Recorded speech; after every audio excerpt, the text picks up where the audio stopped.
Hola compañeros, en esta oportunidad vamos a hablar de la noticia como discurso y específicamente de la estructura temática.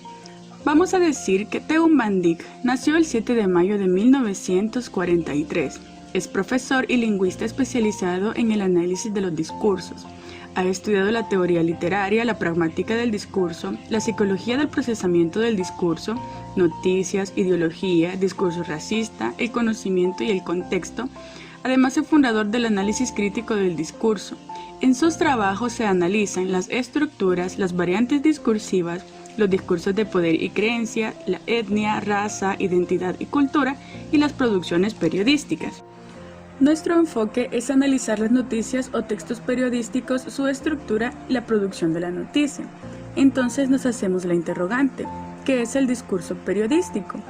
Según Van Dijk, el discurso periodístico presenta contenidos que tienen que ver con la transmisión de información y opiniones consideradas de actualidad y de interés para la sociedad, mediante diversos géneros en los que la información y la opinión se expresa con un estilo ameno, claro y conciso para el lector.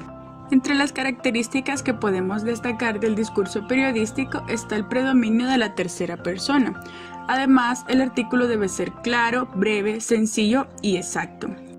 La estructura temática. El análisis de las estructuras textuales de la noticia comienza con una aclaración de nociones, como tema o asunto. Un asunto o tema es aquello de lo que el discurso trata hablando de términos generales según Van Dijk, quien en su texto Estructuras y funciones del discurso se refiere a esa unidad como macroestructura semántica, que son un conjunto ordenado de proposiciones declarando que es el núcleo de la noticia, es decir, la parte más importante y que más impacto causa al lector. Los temas pertenecen al macronivel global de la descripción del discurso. Y una parte fundamental de este estudio serán las proposiciones. Las proposiciones son utilizadas para referir hechos independientemente que estos sean o no verdaderos o en el tiempo que hayan ocurrido, aunque en el caso de la noticia una característica fundamental es que los hechos sean actuales. A estas proposiciones que conforman esta macroestructura las llamaremos macroproposiciones y debemos analizar la intención con la cual son emitidas. Debemos recordar que los discursos, incluso los periodísticos, tienen más de un tema desarrollado en sus macroproposiciones. Por esa razón, la información debe ir jerarquizada. Esto se logrará gracias a las macroreglas, que también ya conocemos gracias a Van Dijk, que son supresión, generalización y la construcción, o lo que nosotros llamamos comúnmente como resumen, ya que estas macroreglas se encargan de reducir la información manteniendo el sentido completo del mensaje. Aunque ya conocemos las macroreglas, es importante hacer un énfasis en ellas. Tenemos la supresión, generalización y construcción. La primera se encarga de suprimir toda la información que no sea necesaria que esté en el título. La segunda reemplaza varias proposiciones por una sola que mantenga el sentido de las oraciones suprimidas. Y la tercera construye una sola proposición que contenga la información de las oraciones suprimidas. Los textos pueden ser resumidos en una macroproposición presentando al texto como un todo, denominado como estructura temática. Según Van Dijk, el tema y toda esa supresión textual tendrá que dar como resultado una coherencia global. El tema debe englobar la información total del texto en una sola macroproposición. Los temas garantizan que un texto tendrá una unidad semántica y todo lo que se diga irá ligado al tema. Ahora hablaremos sobre la estructura temática dentro de los discursos periodísticos. ¿Cómo se estructura el tema periodístico? Como ya dijimos, debemos aplicar las macroreglas a fin de conservar lo imprescindible del tema. La información irá jerarquizada de mayor a menor importancia. Y es importante mencionar los actores implicados, el acontecimiento principal, el tema involucrado, el contexto o la situación. A continuación les presentamos el ejemplo y tenemos estas dos muestras del diario Colatino, donde su título dice: Padre Tojeira, Arena nunca ha asumido su responsabilidad en el caso jesuita. Los actores implicados es el Padre Tojeira y Arena, el acontecimiento principal, el caso jesuita, y el tema involucrado, Arena no reconoce su culpabilidad. El contexto o situación, el conflicto armado de 1992.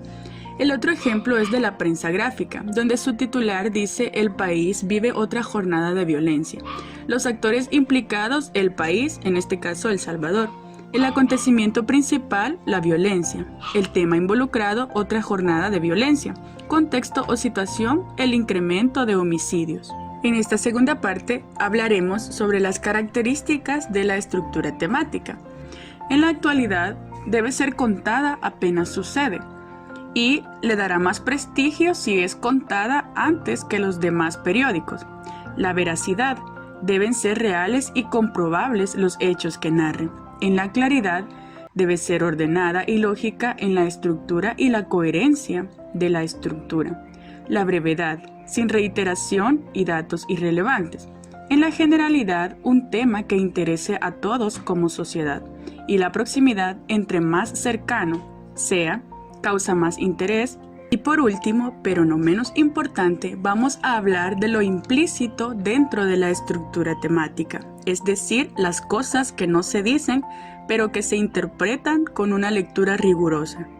Y nos estamos refiriendo a la ideología, que según la RAE es el conjunto de ideas fundamentales que caracterizan el pensamiento de una persona, una colectividad o una época.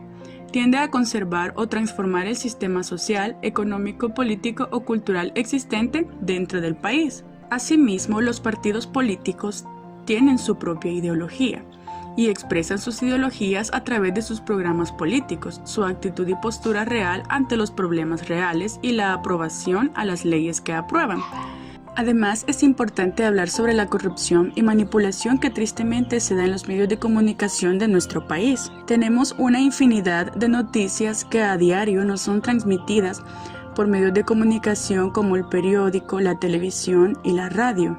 Y es desconcertante cómo estos comparten intereses económicos y por supuesto ideológicos con algunos partidos políticos, de forma que nos comparten información con otros fines, ya no solamente con el de informarnos, sino de transmitir esa ideología por medio de sus canales, dejando así de presentar hechos verídicos y objetivos. Todo esto que venimos hablando hasta el momento se trata de la manipulación mediática en El Salvador. Para no hablar en el aire, veamos un ejemplo clarísimo de nuestra realidad, como es la prensa gráfica. Todos sabemos que se trata de un medio cuya agenda sigue los mismos intereses que la gran empresa privada salvadoreña y por consiguiente a los intereses del partido político que representa ese capital, que es Arena. Con esto, no queremos que vean ese periódico como algo malo, sino solamente despertar el análisis crítico de este periódico, pues no tiene nada de malo que un medio responda a intereses particulares, sino que se venda como si no lo hicieran. Y la estrategia que utiliza este medio es la distracción, que consiste en desviar la atención del pueblo de los problemas importantes y de los cambios decididos por las élites políticas y económicas mediante la técnica del diluvio o inundación de continuas distracciones y de informaciones insignificantes. Se presenta la página de la prensa gráfica en su edición digital, donde se ha aplicado este primer principio, y su titular dice: señalan indicios de otros delitos en transferencias a Bukele.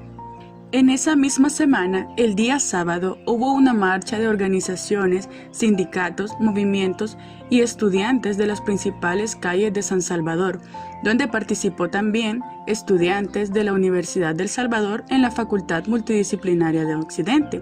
Fue una marcha masiva. El caos vehicular fue también grande y la concentración final se realizó en la Plaza Salvador del Mundo, uno de los puntos más emblemáticos de la capital.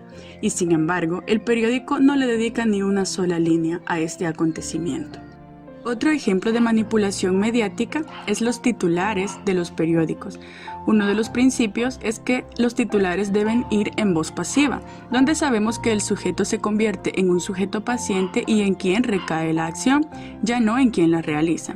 Si vemos estos ejemplos del diario de hoy y sus titulares, en el primer ejemplo dice: Bukele prohíbe el transporte público hasta el 21 de mayo. Como observamos en ese ejemplo, Bukele se presenta como un villano porque es quien hace la acción. En el segundo ejemplo, que está resaltado con amarillo, es la manera correcta en que debería ir escrito ese encabezado. El transporte público es prohibido hasta el 21 de mayo por Bukele. Podemos observar la expectativa versus la realidad en nuestros medios de comunicación, pues ellos prometen verdad, primicia, compromiso, valores, transparencia, ética, dedicación y honestidad. Pero lo que realmente tenemos es censura, manipulación, mentiras e intereses económicos. Así es como llegamos al final de este video. Y no podemos hacer más que dar unas recomendaciones para despertar ese sentido crítico en nosotros al momento de estar frente a una noticia. Debemos leer 2 o más periódicos de tendencia contraria. Tener presente que tristemente la objetividad pura no existe en nuestro país. Distinguir qué es información y qué es opinión. No te dejes asombrar solo por los titulares. La letra impresa no es dogma ni fe. Los hechos pueden ser contados de manera diferente a como se cuentan. Y los columnistas no son infalibles en sus observaciones. Esto ha sido todo y les agradezco por su atención.